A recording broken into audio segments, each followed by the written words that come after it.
member and praise the spiritual master.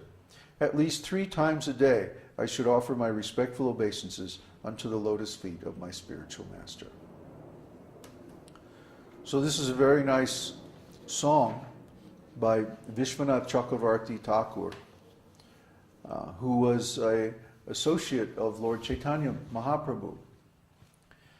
And this actually expresses our philosophy very nicely, that we make spiritual advancement by serving the lotus feet of a bona fide guru, spiritual master. So this is not just an advertisement, like come and worship me or something like that. Actually, I feel very embarrassed and awkward when even my disciples offer obeisances to me, because I'm only thinking of my spiritual master and how to serve him. That is always the attitude of a devotee. The devotee never wants to receive service. He always wants to give service. It's better to love than to be loved. It's a more elevated position. It's a more satisfying engagement to offer service than to receive service.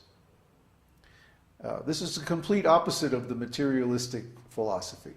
In the material world, everybody is trying to get as much as they can. Gimme, gimme, gimme. Greed, desire, lust, avarice. And this leads to frustration and anger and quarrel, because even as much as you get, you always want more. That's the material mood or philosophy. And we see this in the United States. I saw it very clearly, and I felt very uncomfortable there, because people have so much material opulence, and what are they doing with it? Simply wasting it, wasting their time. They're not performing devotional service. They're not doing anything spiritual with it. They're just like overwhelmed with material energy, the material modes, goodness, passion, and ignorance. Mostly passion and ignorance. So what to do? Our mission is to educate such deluded people in the actual philosophy of life, which is that we should not be anxious to receive service. We should not be anxious to receive love, but to give love. And not just to anybody, but to an actually qualified person who can help us overcome the material energy and attain the spiritual platform of consciousness. This is a spiritual master. This is a bona fide guru. And the symptoms of such a bona fide guru are given in this song. That's why we chant this song very often, because this tells us exactly what to look for in a spiritual master. The spiritual master has to be engaged in the actual direct service of Radha and Krishna on the internal platform of spiritual consciousness. That is the qualification of a bona fide spiritual master. He has to see God directly and engage in his service, not just in the temple. And the temple worship is important. It's sort of like a simulator or a model of the spiritual world. Just like if you're learning to fly an airplane, you spend a lot of time practicing on the simulator, different scenarios, like one engine goes out or both engines go out, or because it's too dangerous to practice that in reality. We can't do it. Similarly, we can't actually practice spiritual life until we attain enlightenment and we get to the spiritual vision to see God. But how do we deserve that? How do we cultivate those qualifications? By temple worship, by following the rules and regulations of the scripture, and by studying the different literatures that have been left for us by the self-realized souls, especially Srimad Bhagavatam. Srimad Bhagavatam is the esoteric teaching. When people ask me, well, what is the esoteric teaching anyway? Well, it's Srimad Bhagavatam. Srimad Bhagavatam is the crest jewel of the Vedas. It's the esoteric, spiritual, transcendental ontology of the Vedic literatures. And because it's an ontological literature, it has to be read in ontological consciousness. Otherwise, we don't get the full benefit. We may get some little benefit by hearing about the pastimes of the Lord and different devotees. But we should understand that the first 9 cantos of Srimad Bhagavatam talk about the categories of spiritual existence. And the 10th canto talks about the substance. Now, whenever you have an explanation of categories and substance, you're talking about ontology. That's what ontology is. It's the study of the categories of the different substances. So the substance of all spiritual life is the pastimes of Radha and Krishna in the spiritual world. And these are revealed in the 10th canto of Srimad Bhagavatam. And then in the 11th canto, Krishna himself analyzes all of these subject matters, and he presents them to his private secretary, Uddhava. And this is called the Uddhava Gita. Just like Bhagavad Gita is presented to Arjuna, who was Krishna's main friend in Dwarka, in his Dwarka Leela. After the Dwarka Leela was complete, then he went to the forest, and Uddhava approached him and asked many confidential questions. So these confidential questions and answers between the Lord and his closest servant are narrated in the 11th canto of Srimad Bhagavatam. But if you just go and start reading the 11th canto, you won't understand anything. You have to read through the other 10 cantos first. Even if you read the other 10 cantos. Yeah. Uddhava says, even if you read the other 10 cantos, you won't understand.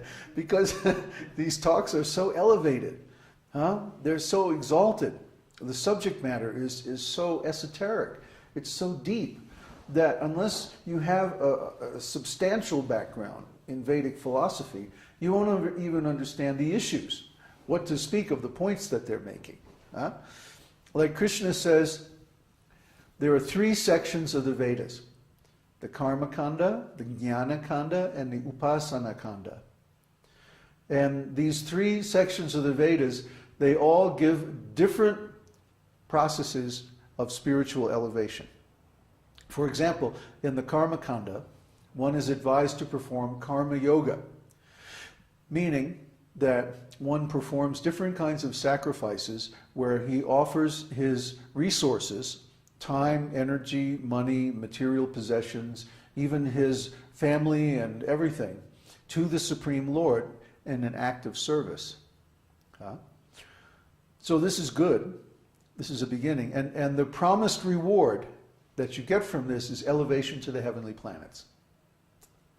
So you see there's different ceremonies for worshiping Indra, Shiva, different demigods like that. And from that you get to go to the demigods. Then, Jnana Kanda. Jnana Kanda is about elevation to Brahman realization. And so in Jnana Kanda, the process is given of Raja Yoga, or knowledge. One should cultivate knowledge of spiritual life. Primarily the knowledge that I am not this body, I am a spirit soul. I'm a transcendental living entity. I have no beginning, no end. My main symptom is consciousness. And because of this consciousness, that means so many other symptoms are there, like personality, individuality, life energy, activity, cognizance, and so on. So when we realize this, we say, Aham Brahmasme. And this is the main mantra or Mahavakya of the Jnana Kanda. Just like the main mantra of the Karma Kanda is Om. Right? So the Jnana Kanda elevates us to Brahman realization. Now, Brahman realization doesn't mean I am God. That is a distortion introduced by Shankaracharya 1600 years ago. The so-called Mayavada philosophy. Mayavada philosophy is a cheating arrangement by the Lord to trick the demons and make them go to hell. Because after the battle of Kurukshetra, many demons took birth in the family of Brahmanas. And because they're demons, they have a demoniac philosophy of eat, drink, and be merry, enjoy life by whatever means, fair or foul, doesn't matter. Just enjoy life because that's what life is all about. We call that the big lie. So you see we have a course on that on the site and everything. But we don't accept the big lie because we have real knowledge. We have Vedic jnana. Jnana means true knowledge of spiritual life.